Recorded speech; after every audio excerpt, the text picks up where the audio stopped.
the sump pumps are centrifugal sump pumps that have a centrifugal impeller in them that turn on, and they're some of this may sound really elementary, but I'll cover everything because we have plenty of time.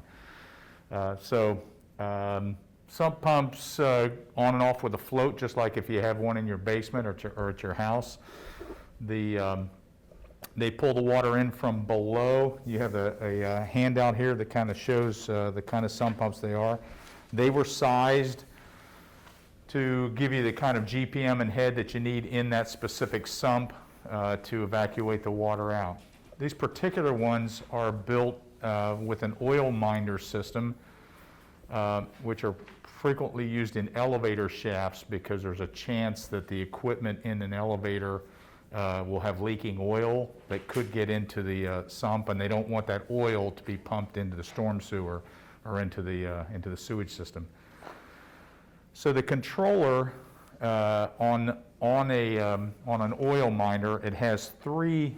I don't know if you guys can see it. I'll turn it around here.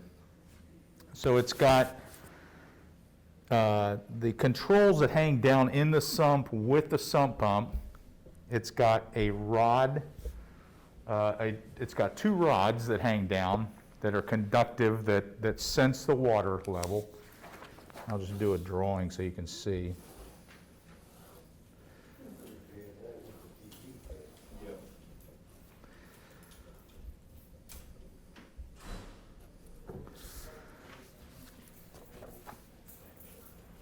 So in a particular sump situation, in each one of these simplex units, the devices that you're going to see that you're going to care about, this is the long rod. This tells, so each of these feed back to the controller. And the controller just has a starter in it that tells the sump pump when to turn on, when to turn off. The longest rod is the off float. So what you're going to do day in and day out is when the water comes up to this level, so here our water level's in here. When the water hits the on level, it turns the pump on, and when the water comes back down here and it vacates the bottom probe, it turns the pump off, okay? So 99% of the time in regular operation, you're going to see it going between the on and the off level. You can check that just by lifting off the cover off of the sump, looking at where the water level is relative to the long rod and the next one up, and see if that. If you had a USB connection, you could connect it to that. I have. Because it has the USB plug on the side over here. It does? But it also has the RCA inputs, but I don't think you have the converter for that. Because I don't know why they did all this fancy stuff, but they didn't put an HDMI connection over here. But that has 3 HDMI inputs. There's nothing on the side. Let's see what cables I have here. I have HDMI. Oh, right here, look. They actually have the HDMI port right here. Huh? Yep. I know They actually did it. Look, you see? Oh, I know it's somewhere. so let's see if we can. This is going to be edited out. Thank you very much. Now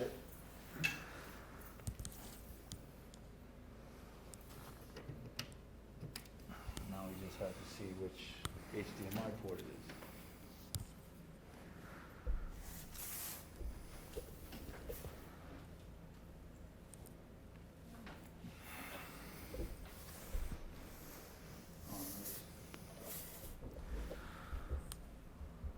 Ta-da! Modern technology. Cool. Okay, so let me start over a little bit. So this is the important part that you're going to see in the field. So we got the reference probe that I didn't mention. So it's going to have a reference probe that it's always down in the water. And it kind of tells the rest of these probes relative to that. It's got to do with the conductance of the water against the rods. The stop probe, the length of that stop probe is where the pump is going to turn off. Then the start probe is the next one up. So the normal operation is going to go from this level up to, it's going to start up here and turn off down here, okay?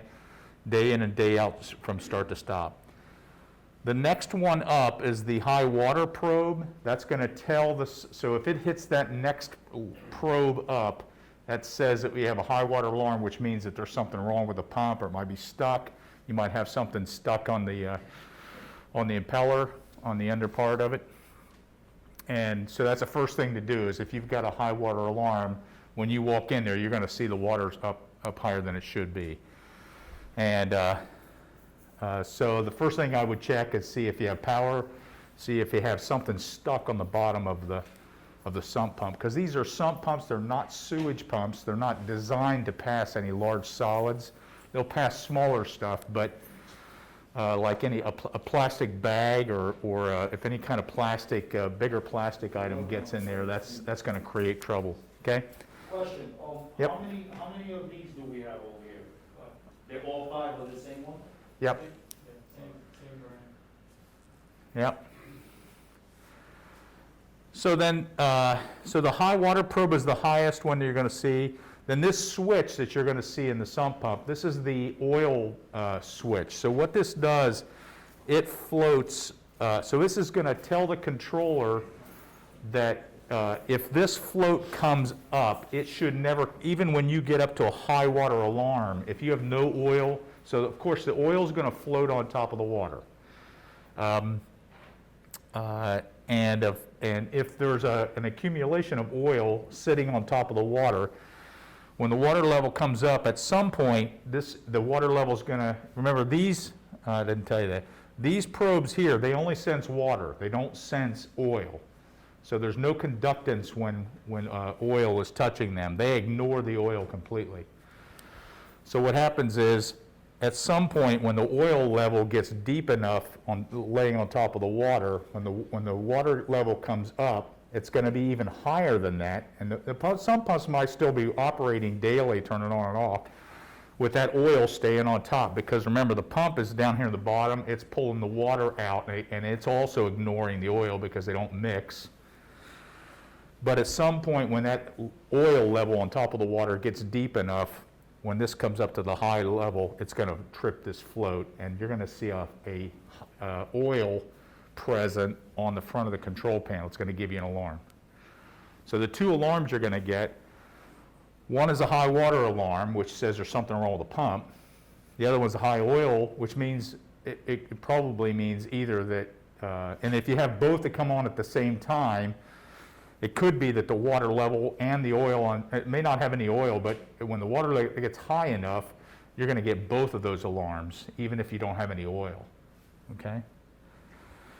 But it could be that the sump pump is working just fine and pumping up and down, pumping down every time, but the oil's getting thick enough on top that when it comes up to the high water or up to the regular level, you're gonna see an oil level. So how does that work? Is it the level differential for the oil float and the water probes, or how does it see that the oil is on top of the water? Well, this float actually does float on top of oil. No, I understand that, but how it sees that oil is on top? Oil is there. So let's say you have, how do I describe this? So let's pretend we have no oil in there at all. So when the water level is here, that's the stop probe. At the bottom of this probe, that's where the pump will stop. And when the water level gets up to here, it touches the bottom of the start probe. That's when it's going to start. So for day in and day out. Now, when the water level gets up to here, if there's oil on top of the water, the oil will be above that. And that means that that you might have, let's say a foot of water and you might have 6 inches of oil if you have a lot of oil. I mean, we're talking about 3 or 6 inches, let's say. Well, the pump doesn't turn on until the water hits this probe. You might have this completely submerged in oil, but this probe here, the way it does its job and sends the electric back to the controller, it doesn't see oil at all. It ignores oil. Okay. So when the water level is at this level, if you had 3 inches of oil, the oil might be up here. So you'd have water up to here, oil up to here. So the total, when you open the lid, you might see a skim of oil up here. If you do, this float goes up like this on top of the oil. If there's no oil, then the water will be right here, but this float is not high enough to trip it. So it does work on the level differential. This float switch, it's a tilt, so when it gets above horizontal, that's when the Mercoid, switch or snap switch, whatever it is, inside that actually trips. And day in and day out, without any oil, that float will hang. It won't go above horizontal. The length of this cord right here is designed so that it's always kind of hanging there. And the only way it's going to come up is if the oil level gets above a certain amount. And you could test that just by looking in the pit and lift up, like just reach down with your hand and lift that float up until you see the oil alarm go off, and you'll see what level above the on level, how deep that oil has to be. Because I think it's actually adjustable in each application. Did I answer your question? But later on we'll figure it out. Okay, I'll keep trying. Am I clear? Everybody else okay on understanding how that goes? So the key here is that the high water probe, it senses high water, which means you got trouble. It means your pump system is just not working. And then this float is a float for the oil. That's going to tell you that you got oil, in which case you're going to take a Tupperware container down there and fish the oil out and figure out where the heck the oil's coming from and get that out of there, okay? If you really wanted to pump this down, you could, I guess you could probably take a cup of water, on your hands and knees and stick a cup of water, bring the water level up till it turns the pump on, and stick both the on and the off probe, just lower that, lift that up so that both probes are connected to the water, and it'll pump it all the way down. If you want to pump it down dry, just to fake it out, just to check the bottom of the sump, make sure that there's nothing in It's there. 1 pump or 2 pump? One, Only one, it's no reserve pump in the case of... correct, yeah. So I think the code in most commercial facilities is for sewage pumps, you have to have 2 pumps. And some pumps, it's negotiable based on what the water table is and what the purpose is. I don't know if are these just in places in the basement? You don't have elevators, do you, or do you? No, they're for the elevator. They are for the elevators, okay. So it's in the bottom of the elevator. So, and I think by code, you have to have an oil minder in an elevator shaft. Okay, so and on the front of the panel here, you're going to have a power light that tells you that there is power to the sump pump. You're going to have a light that tells it when the pump turns on, and then you're going to have a high water alarm light on the front of there, and you're going to have an oil present, whatever they call it, and that there's oil in there. But in other words, it tells you that that float came up in the up position. Now remember, each time the water comes up to the on level, it might have this oil float turn on, and then as soon as the pump pumps it back down, it turns that oil light minder back off. But you're going to get an alarm on your BMS system that told you, hey, there's something going on with that. So,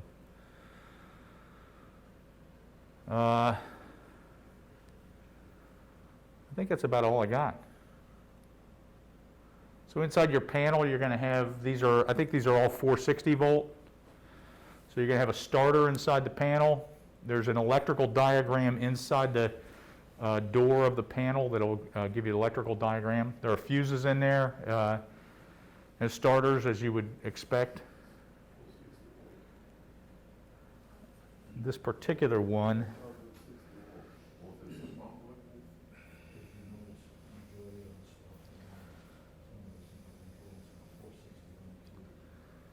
see if this is single.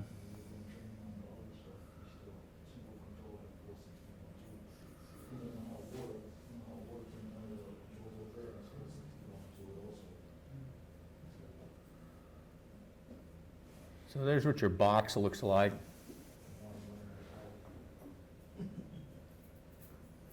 It's got a little button on the side that you can test the alarm buzzer to make sure that it's, and the light. If you want to test the light, make sure the light bulb is working on the top.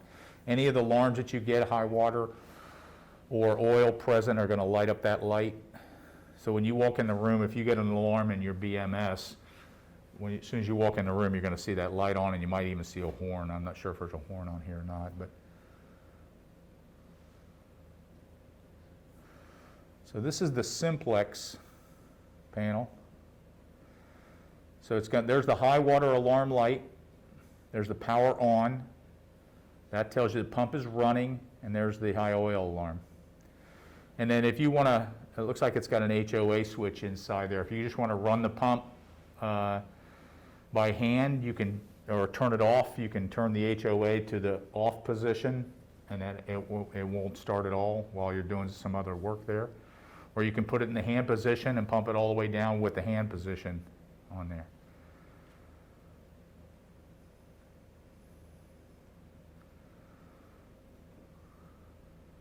Questions?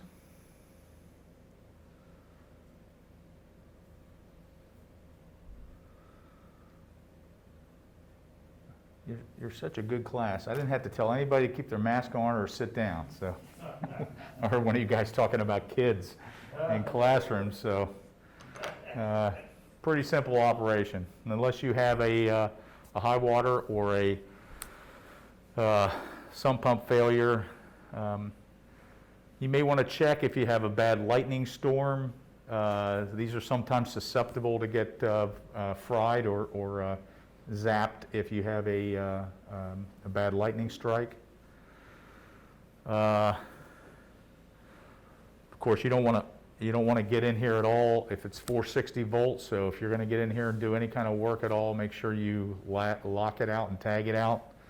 Turn it off. Make sure that you don't have any incoming water into the sumps, so that you're not. If you're going to turn it off, I've been places where I screwed up and was messing around with my screwdriver, touched two things I shouldn't have, and I hadn't turned the panel off.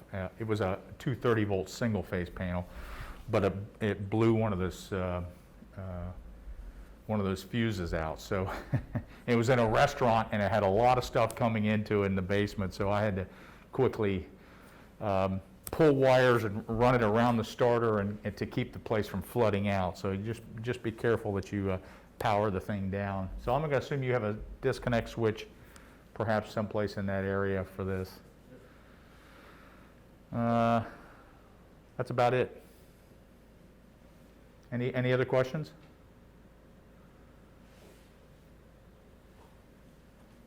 That's all I got. We're all underneath the elevators. So in other words, we're not getting to those. No. Actually, it looks like elevator company will be the one who will maintain them, and so in case of hard water, does it have anything for in case of calcination? If you get high water, you got to get to the pump. It's most likely that the pump's either seized up or there's a problem with it, or you got, almost 90% of the time on a sump pump, if the pump stops, it means there's something stuck in the impeller. So you want to turn it in the off position, pull the pump up, and check on the underside of the of the pump and make sure that there's nothing stuck in there, or, see if it's freewheeling. It's a centrifugal, so you should be able to actually turn that impeller with your finger, but make sure that make awfully sure you'll take your finger off if that thing starts up and you get your finger in there. So, I'm good. Everybody okay? Yes, thank you. Let's do it. Okay, so this is the domestic water system. So this is going to take the city water pressure coming in the building and jack it up to whatever the operating level is in the building for all for the domestic water. That's all the toilets, sinks, showers, mop sinks, anything that uses water. If there's a cooling tower in the building that has a makeup line in the cooling tower sump, that comes off of the domestic water also. Okay? So we're taking a 4-inch cold water inlet, which is this line over here. We go through pumps, out of the pumps through check valve, isolation valve, and into the discharge header, and the discharge header goes into the building. Okay? So on a very top level, the job of this pump system is to maintain a PSI all the time. So we know that if we have, what is this, 3 stories maybe? No, this is 5 floors. 5 stories. So we know that if the engineer did a calculation to design this, they set the set point PSI that comes out of this as 80 PSI. So we know that if we have 80 PSI here, then on the top floor, you probably have 40 or 35 pounds on the top floor. And no matter what GPM we pump through here or how many pumps are running, if we can maintain 80 PSI here all the time, then we know we'll have 40 PSI on the top floor all the time in the system. Okay? The major components of the system, you have, this is a triplex pump system, 3 pumps. You got a suction header, a discharge header. We have check valves right here. These are poppet check valves designed for variable speed operation. And then we have a bladder tank. The bladder tank is piped to the discharge header, and that provides a cushion in the system. So that in a top level, the way this thing runs is, it looks like somebody's using some water, because the actual PSI dropped to the point that it brings on a pump. And again, that's its job and we have 80 PSI set point, so whenever the PSI drops below about 77, I think, something like 3 or 4 PSI below what you really want, it automatically brings on a pump, runs that pump up until we get back up above our 80 PSI or at our 80 PSI, and then that pump will be looking to turn back off to save electricity. So it operated exactly the way it's supposed to right now while we're watching. Let me talk about the bladder tank first. So the bladder tank has it has a bladder in it that's made out of butyl rubber, basically. It's like a big inner tube. The water goes into the bladder itself, and then around the bladder is an air cushion inside this tank. There's a Schrader valve up here on top of the tank. It's right here. So one of the things in your preventative maintenance should be, maybe once a year, I would isolate this tank by closing that valve right there. So what you want to do is check and make sure that the bladder has not ruptured and that you still have air pressure in the tank. The way you do that is you would close that isolation valve, then you drain off the water pressure off of the tank so that it's 0 PSI in the tank, so we don't want any residual water pressure on the tank. And then get your bicycle or your pressure gauge and put it on this. It's just like your bicycle pump. You know, it's a Schrader valve. Put a gauge on there and measure how much air pressure. So this system is set But to... you said it's to drop pressure to 0. What you're gonna check over there was a pressure gauge. Air. It's a 0 Well, air there's pressure. 2 things here. There's the tank has air in it, and the tank also, this pipe right here is filling a bladder. and that bladder is full of water. So there's two elements here. There's water pressure, which is being fed by the pipe, and then there's air pressure, which is being fed by the Schrader valve. And it's connected, that valve is connected to the bladder, right? Yep, yep. And actually it's pressure not inside of the tank, pressure inside of the bladder. It's inside the tank. Yeah, the air is not inside the tank. Let me show you. Let me give you a diagram, probably make it easier.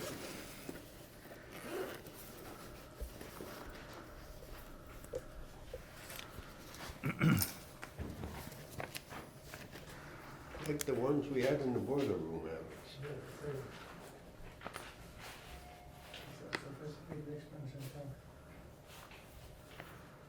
Exactly what it is.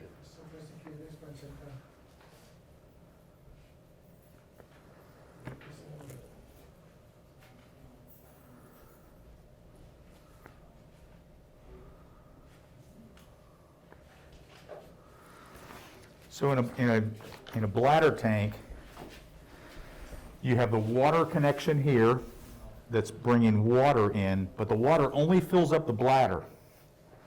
And this bladder expands and contracts based on what the system pressure is in the system. Over here is air. So all around here is air.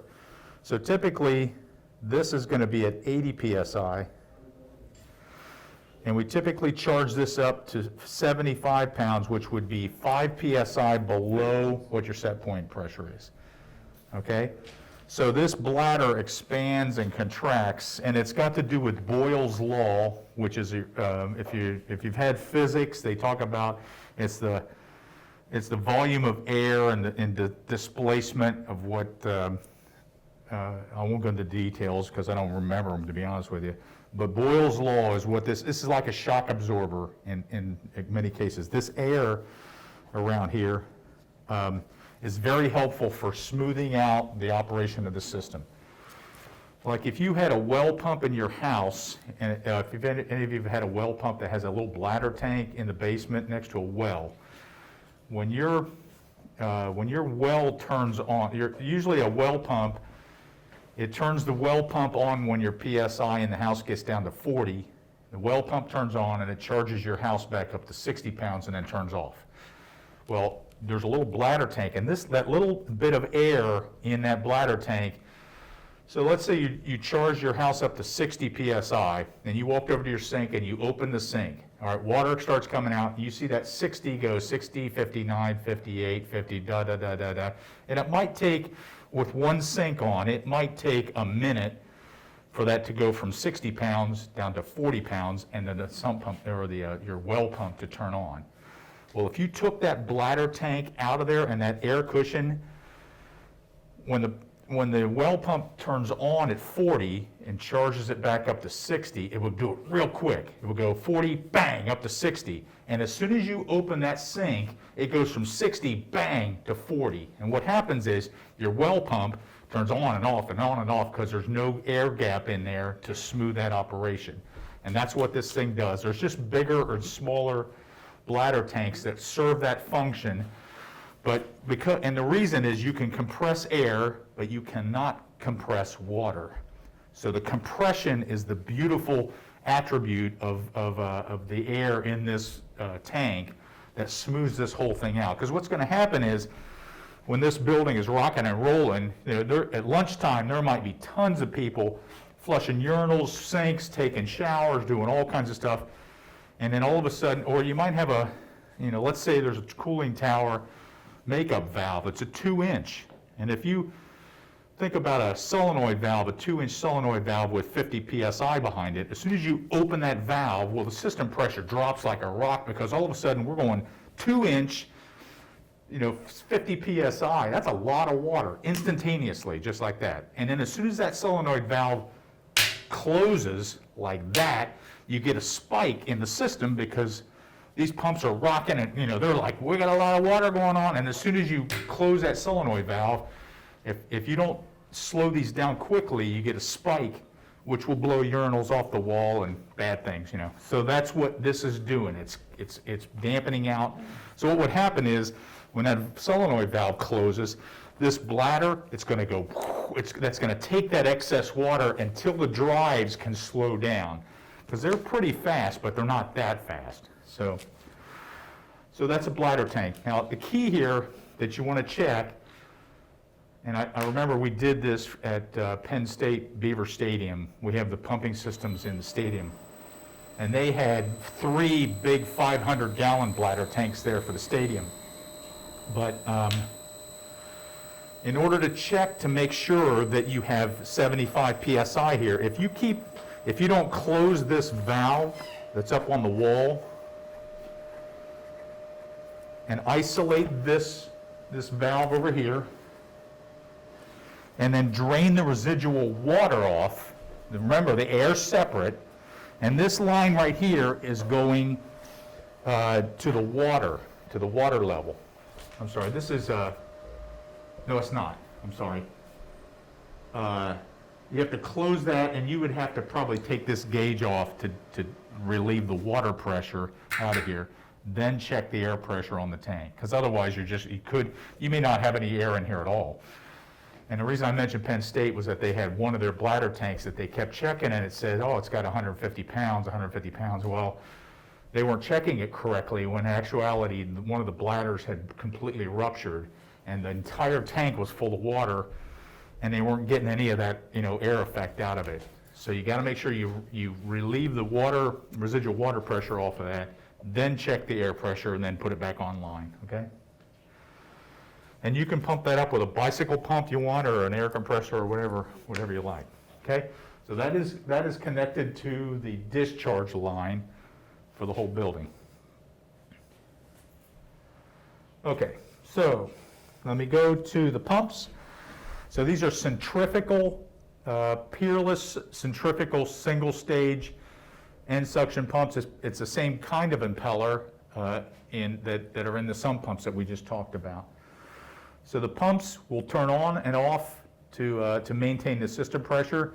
On the discharge, on the suction, you have an isolation valve. On your PM schedule, you want to put on there to just exercise those valves. When we do service contracts with companies, and one of the exercises we do is I just walk in and close the ball valve and open it several times just to keep, if there's any mill scale that's building up on the inside of the valve, it'll kind of free that to get out of the valve. Just exercise all the ball valves on here, let's say once a quarter, okay? You'll thank yourself later, because when you have to do some maintenance on this pump and the isolation valve is stuck, you're gonna hate yourself because it gets a lot more complicated. Then you have to bring the building down because you can't get an isolation valve to work, okay? These are the power lines going to each of the motors. These are the sensing lines. So we have one sensing line that's going to the suction header, and the other sensing line is going to the discharge header, all right? So this is suction pressure and discharge pressure. And since your suction pressure is so high, these don't have to really operate very much. On each one of these sensing lines, there is a little ball valve right at the header that you can close those off in case one of those leaks. It's right at the header, a little quarter turn ball valve in there.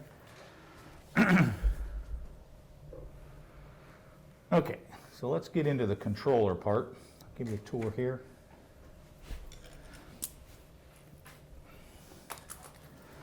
So the control panel for this, you can open the door by doing a quarter turn on these two lugs here. And you can open this panel without, now once this system goes live, you pretty much don't want to turn it off because you're going to lose water in the building. Now it's not as big a deal in here, but some buildings, like we do the Comcast building in Philadelphia, and their system is 500 PSI to get it to the top floor. So turning their control panel off would be a very bad thing. On the underside of the disconnect switch right here, there's a little hole. This is a little trick if you haven't done this before, and all you can do is, because this is locked, the disconnect switch is locked into the door, you stick this in here and you just push up and it releases the door from the handle on the inside. If you guys can, I guess you're going to have to come around here to to let me do the tour of the inside of the panel. Can you get around there? Yeah, let me come over here.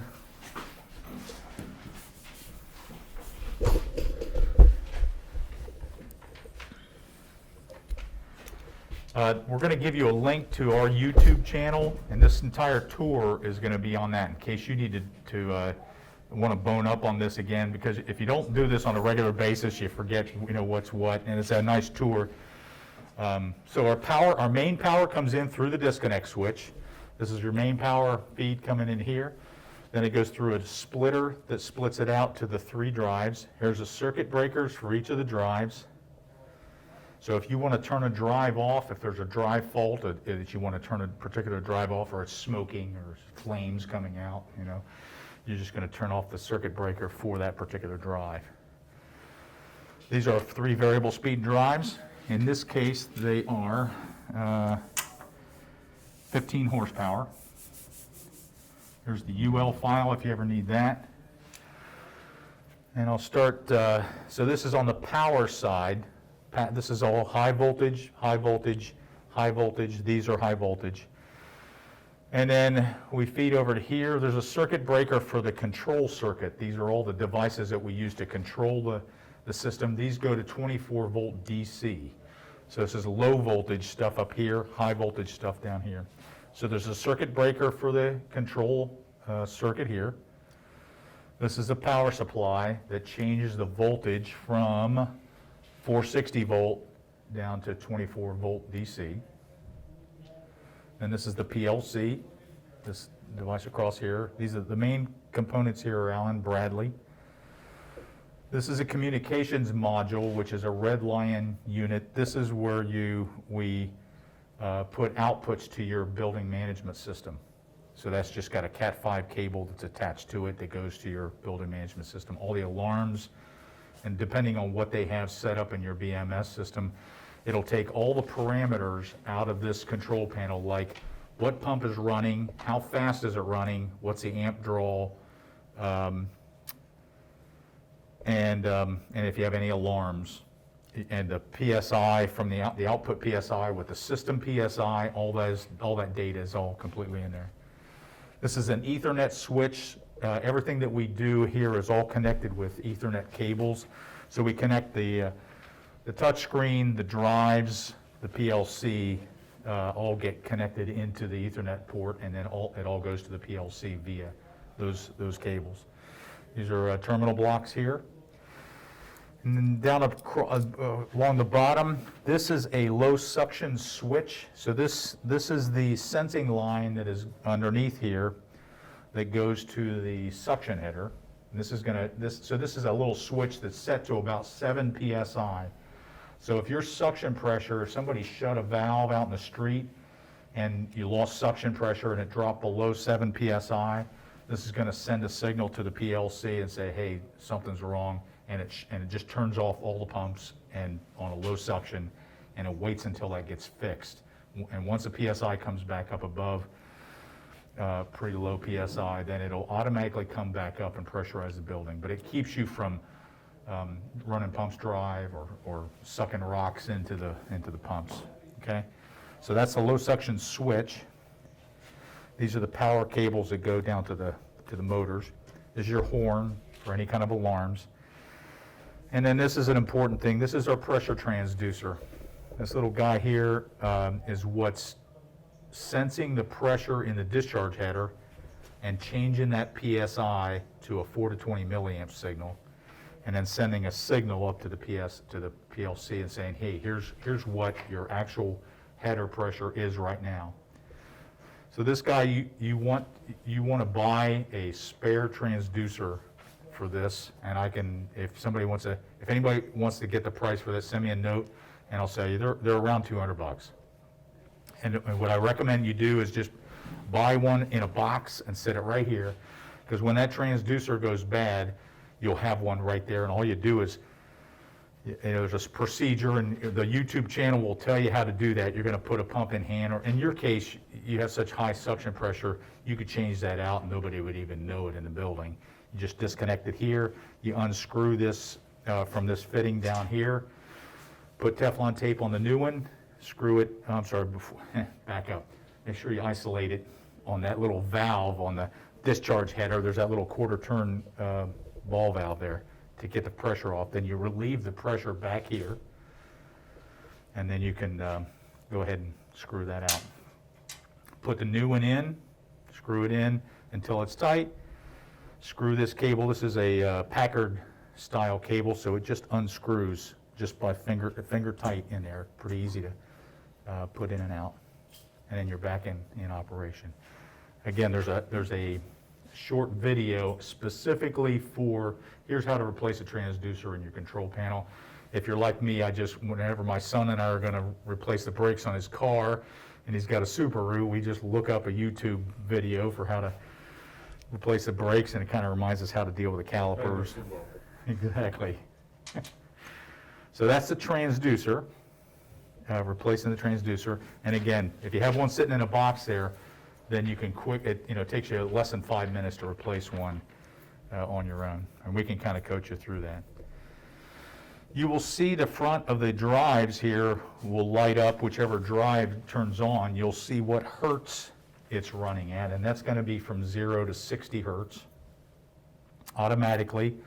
The drives in this configuration are pretty much dumb. They just do whatever the PLC tells them to do. They don't make any decisions. All the brains of this control are in this PLC, just like a computer, your computer laptop. So the drives the PLC tells which drive to turn on and how fast to run. Okay, so the way the sequence goes is that when our PSI that's reported by the transducer, so we have 80 PSI keyed in, that's what we want. That's what we want to keep all the time. So as soon as our PSI reported by here drops down below 80 PSI, the PLC says turn on a pump and run it faster, faster, faster, faster, faster until the PSI that's reported by here goes back up to 80 PSI. Now, as that pump runs faster and faster, if the PSI reported here is still below 80 pounds and the pump gets near full speed, and a lot of people are using water, then it's going to bring another pump on, and it's going to run that pump faster and faster, faster to come up to the first pump.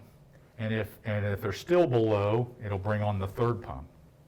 And then as people stop using water, that third pump will slow down, turn off. The second pump will slow down, turn off, and the first pump will do the same thing.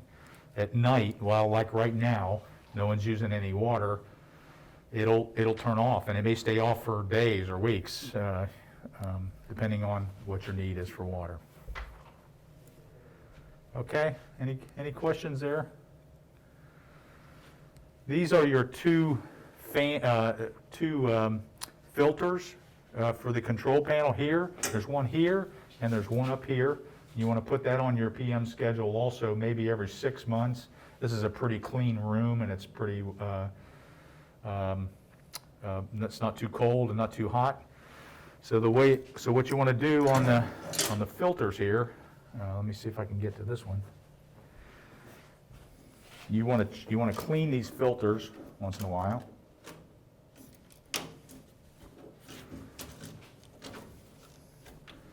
See if I can get that.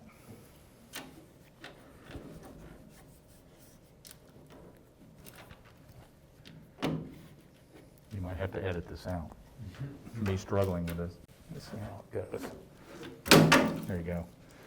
So you do is, looks like you just grab it from the edges, pull it down, and then you can take this filter out and replace it, or you can put it in the sink with a little bit of soapy water and clean it out just like a sponge.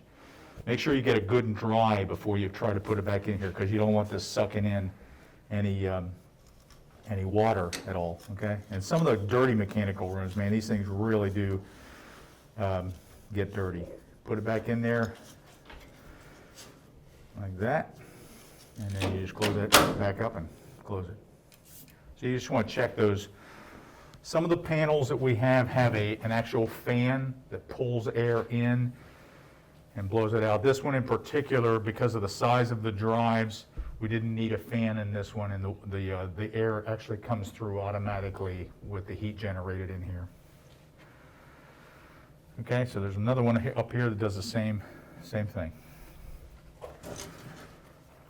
Any questions on the inside? Remember, this is high voltage, so when you open this up, be very careful. I mean, we've got Panduit here, and most of these, wire ends are covered, but just be careful.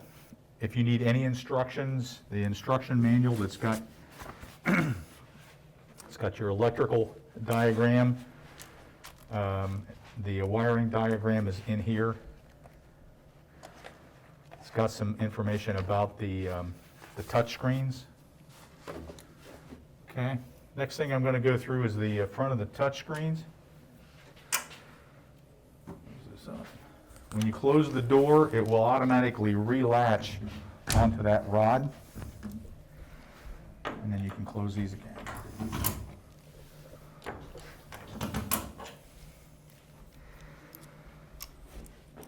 So the touch screen is the key thing that you're going to look at when you come in and check, and it's got it'll automatically go blank after a certain amount of time just to save the screen. To get it to come back up, all you do is touch the screen. This is the main screen that you're going to see when you look, and this will kind of give you an idea very quickly how everything is with your pump system. First thing you'll do when you come in is look at the set point. That's what our desired pressure is, and then look at the actual. And it looks like this thing should be bringing a pump on here pretty quickly. We're hovering between 76 and 77.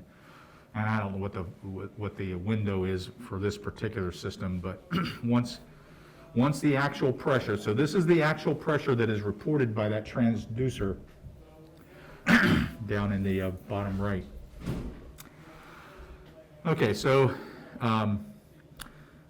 there's our desired, there's our actual pressure, and if those are pretty close to each other, then you should know that everything to start with looks good. The second thing you can look at is this is a button up at the top here called SensoGuard. So this is kind of like your computer when you have antivirus software on it that's got those green happy check marks that says you're safe. You know, anytime you see a big red X, it says, I don't know, something terrible's going on. This, in a nutshell, if you hit the SensoGuard button, these are the parameters. So what this does is it's a software routine that kind of goes through and says, how's my power? Is everything good? Is my suction pressure good? Is my primary transducer good? Are all the pumps in auto? That's a good and important one, because sometimes you'll come in to work on the system and you take a pump and put it in the off position because you want to check something or you want to tighten something, but you forget to put that pump back in auto. So that pump won't run, it won't be part of the scheme, and this all pumps in auto will turn yellow to remind you that you forgot to put all the pumps back in auto.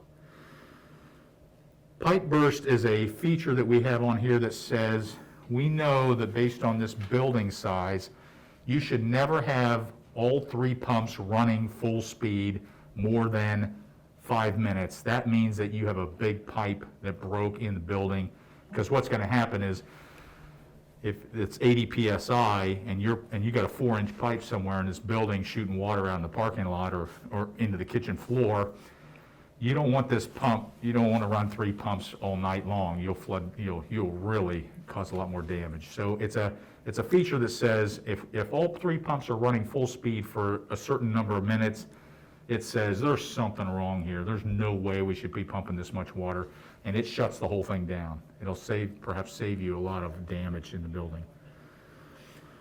Power monitor just says, do we have power? You know, and is the power circuit good? Communications, so our communications to the PLC, are all those connections good? If we get a loose wire going to the PLC or something, it'll light up as an alarm. And of course, if you have a drive that faults, that's going to give you an alarm also. It's going to turn, so it just turns a different color for you. And when you come in, you'll see that green bar right there. That if that's green, that means everything's cool.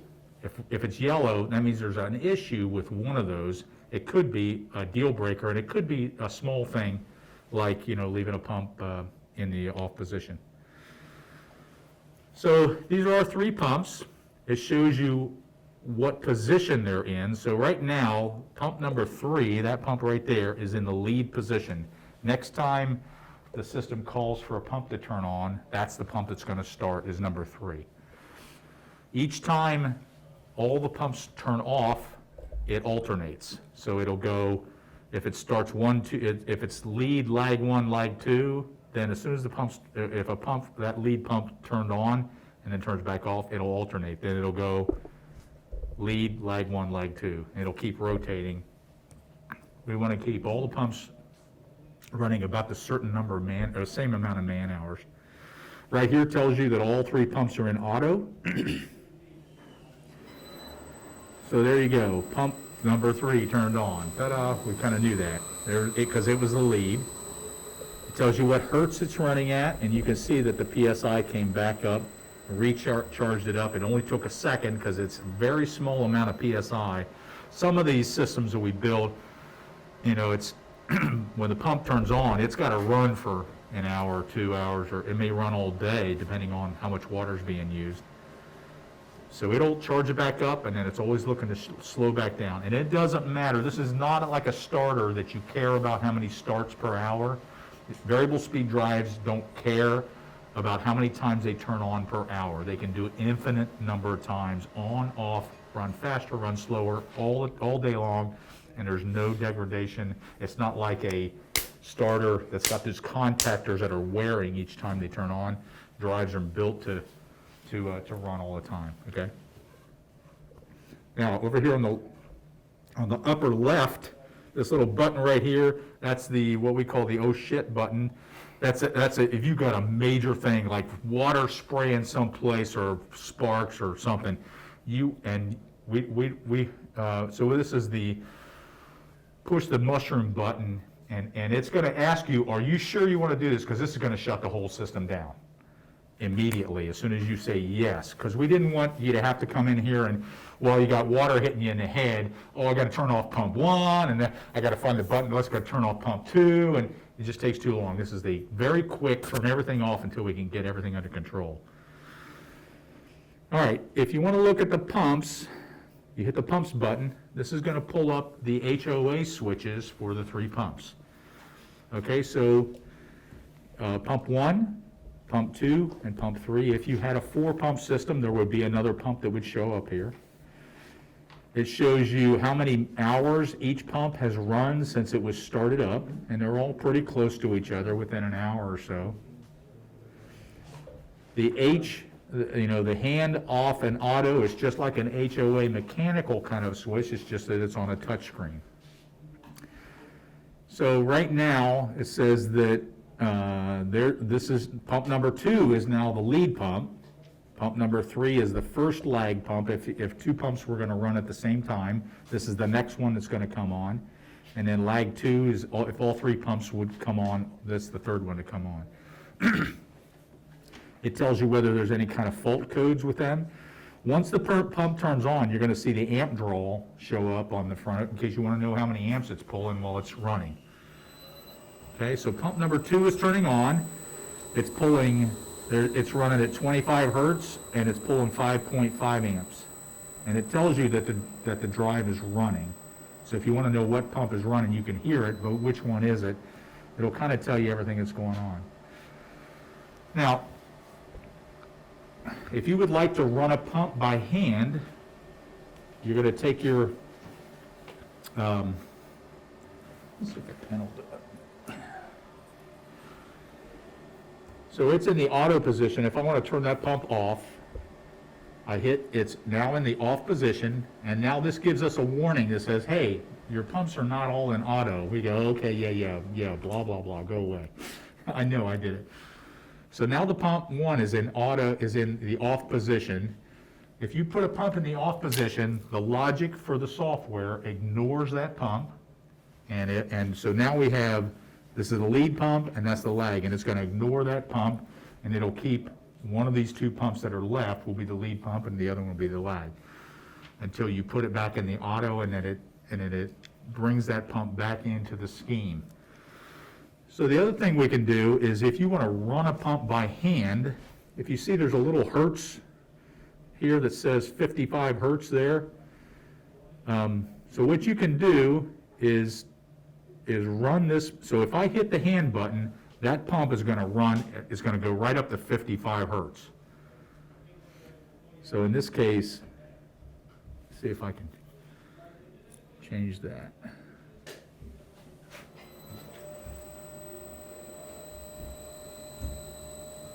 So I said, I want you to run 20 hertz. So what that pump did was it ran up to 20 hertz. And it'll stay there all day long. It's just like gives you total control. I can turn that pump on, I can turn that pump off, and I can tell it what speed to run. Just by touching the hertz, a little screen comes up, and you can plug in. If I want it to run at 15 hertz, as soon as I hit the go button, it's going to slow down. Watch. I don't know if you can hear it. It was too small of a change, but that's so. If you have a pump that's making a noise and you want to kind of troubleshoot it and see is it always making that noise or is it only a certain speed? Remember, it's going to go from 0 to 60 hertz as the highest that you can put in there. So that pump, we can change the hertz anytime we want. A little bit faster, or we can put it in the off position.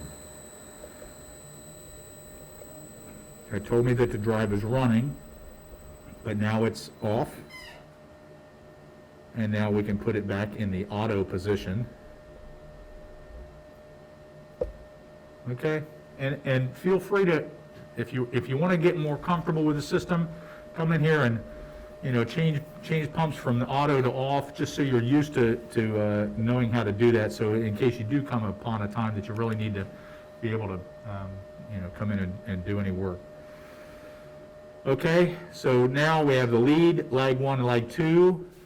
So let's see, if I went back to the pump screen and I put pump number 3 in off, it's going to give me an alarm. I can acknowledge that alarm. And then if I go back to the main screen, you're going to see this little line turn yellow. So that says that if you went into SensaGuard, it's going to warn you that you forgot to put all the pumps back in auto, okay? So let's go back and put that pump back in auto. So everything's green, green, green. So it changed back to green. All right, so now our alarm screen is the next thing that you can look at. So this looks like it was during their initial testing.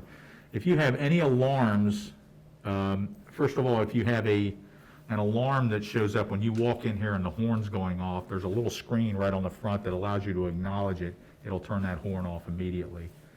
That alarm will actually show up as a little block that blows up right up on the front screen.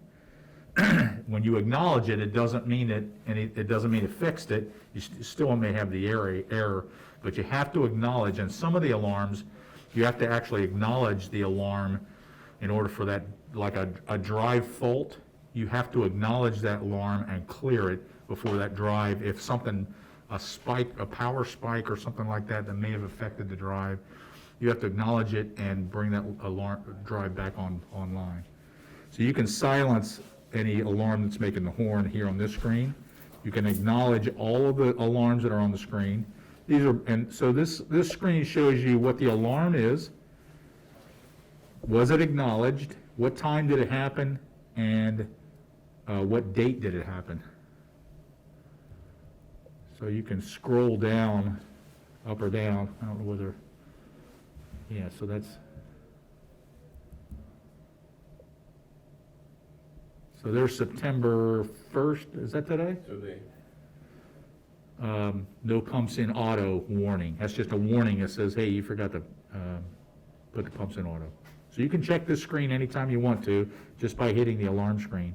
There's an alarm silence button that you'll love if you have alarms going on, because that alarm horn is pretty loud, 80 dB.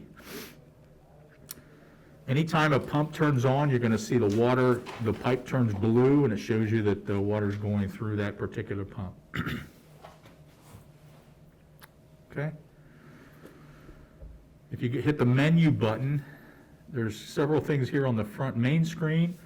One is the project information, that's the building that we're in.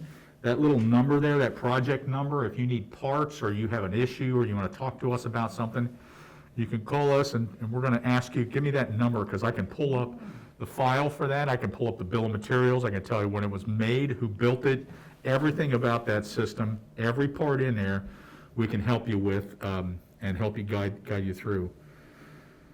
All right, so that's the project information. There's a spare parts list. If there's any particular spare part that you want to buy, there's the part number that you need. There's the pressure transducer that I mentioned that you should buy and what the part number is for that. There's that little low suction switch. These are the common things that people purchase, and we say don't buy a pump or don't buy a drive until you need one, because they're expensive and these things last a long time. We have systems I've been building systems for 40 years, and some of them have been running 24/7 and they're still in operation. They last a long time. Okay, that's the spare parts. This is a button that we have for manual. We're getting ready to refer you to the YouTube channel, but if you need any of those, we can refer you to them. And then your home screen, system information, spare parts, and then training is the same thing. You can go to our website for that.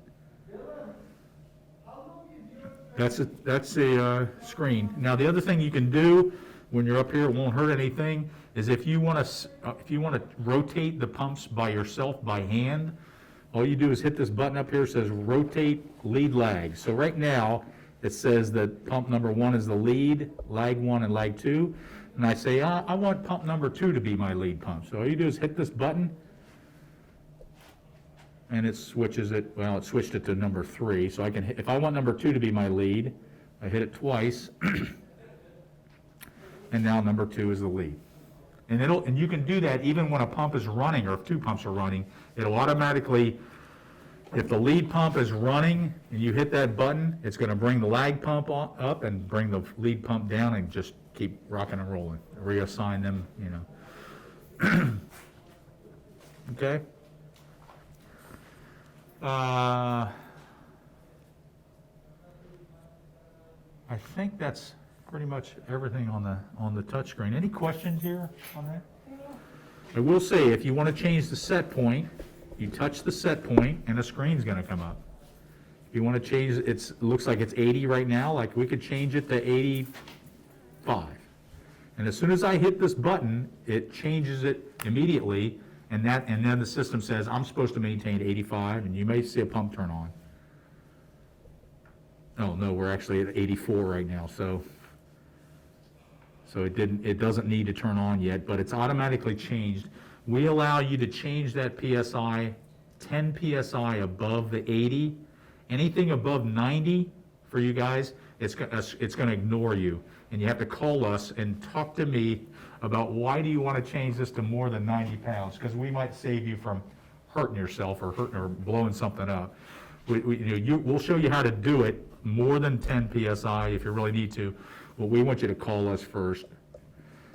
We had a client at a theater in Philadelphia who we designed the system for 90 PSI, but and he complained. He said, all 3 of my pumps are running all the time. When I went there, he had it set to 120 pounds. And I said, so he had like 70 pounds on his top floor. And I said, why do you have it set to 120 pounds? He said, well, if 80 is good, 120 is better. So I think he got fired soon after that. But so you want to just protect people from making bad decisions. So okay, that's pretty much it on the touchscreen. Okay.